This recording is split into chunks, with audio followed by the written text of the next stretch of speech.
कि यहाँ पर ज्ञान जो है कंपटीशन से आता है। आप लोग कंपटीशन कर रहे हैं, किसी ने एक अच्छा परफॉर्म किया, लेकिन भारत में क्योंकि ज्ञान पर कंट्रोल सिर्फ एक जाति का था, वही लिखते थे, वही पढ़ते थे, वही सारे ज्ञानी थे, सारा ज्ञान वही था, पूरा समाज उस ज्ञान के कंपटीशन में शामिल नहीं था।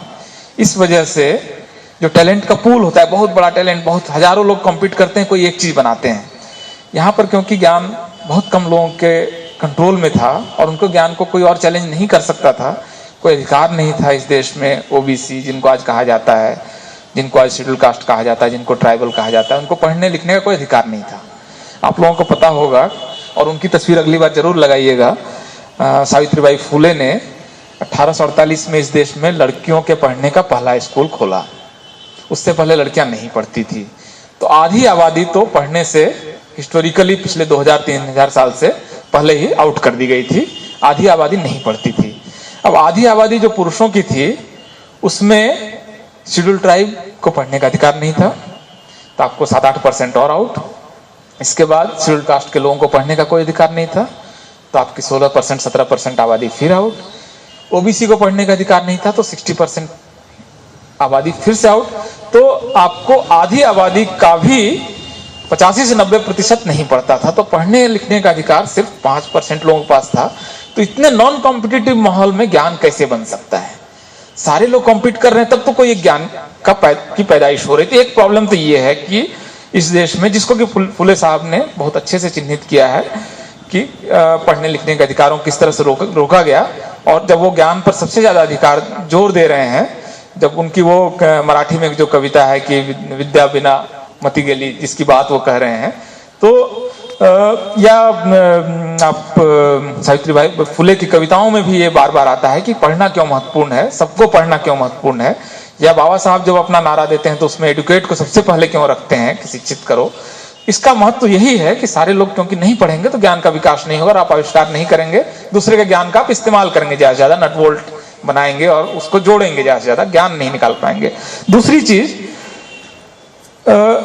आविष्कार क्या है, नॉलेज क्या है? ये दरअसल आपके आविष्कार की जब जरूरत होती है तब आविष्कार होता है।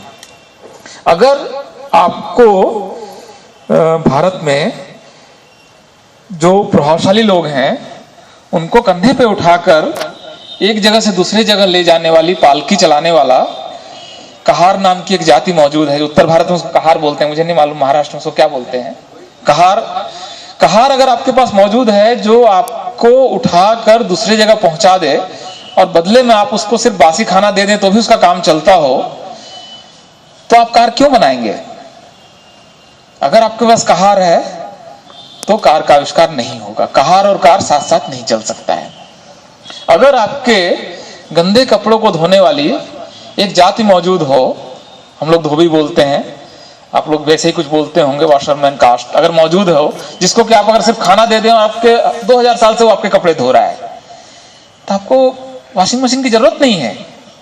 आप इस देश में क्योंकि आपने एक महिला से शादी की है, इस वजह से सारी जिंदगी वो धुएं के अंदर में आपके लिए खाना पकाएगी, तो आप एग्जॉस्ट फैन और चिमनी का आविष्कार क्यों करेंगे? ज्ञान आपके पुरुषों के पास है, जरूरत महिलाओं की है, तो आप आविष्कार नहीं करेंगे। ये सारे आविष्कार इस वजह से हुए क्योंकि उसकी जरूरत थी। भारत में इन सारी जरूरतों को पूरा करने के लिए फ्री में लेबर उपलब्ध था, इस वजह से इस देश में कोई आविष्कार नहीं हुआ। और आज मुझे अच्छा लग रहा है, और आज के समय में सारे लोगों को अच्छा लगना चाहिए कि पहली बार भारतीय इतिहास में सारे लोगों को पढ़ने लिखने का अधिकार मिला है। और ये अगर भारत के इतिहास का कोई गोल्डन पीरियड था या है, कोई स्वर्ण युग अगर था या है, तो वो स्वर्ण युग आज है या आने वाला कल होगा। पीछे के 2000 साल में कोई गोल्डन पीरियड मत ढूंढिए। पीछे हमारे पास कोई गोल्डन पीरियड नहीं था। हो सकता है कि हड़प्पा संस्कृति में कोई गोल्डन पीरियड रहा होगा, बुद्धिस्ट पीरियड में कोई रहा होगा। उसके बाद का 2000 साल अंधेरे का साल है। वो अंधेरे के दौरान पूरे भारतीय ज्ञान ने, उनका पूरा संचित ज्ञान पूरा जब अगर कंडेंस कर देंगे तो एक चीज का आविष्कार हुआ है, हमारी समाज व्यवस्था का आविष्कार किया उन्होंने, जाति का आविष्कार किया है, जिसको बाबा साहब एक ही चीज को एंटी नेशनल शब्द पूरे बाबा साहब के पूरे 21 वॉल्यूम में मुझे एक ही बार एंटी नेशनल शब्द मिला है, और वो शब्द उन्होंने कास्ट के लिए इस्तेमाल किया है। Caste is anti national. जाति जो है वो राष्ट्र विरोधी है। राष्ट्र विरोधी वो नहीं है जो कि वंदे मातरम नहीं बोलता है, वो राष्ट्र विरोधी बाबा साहब के लिए नहीं है।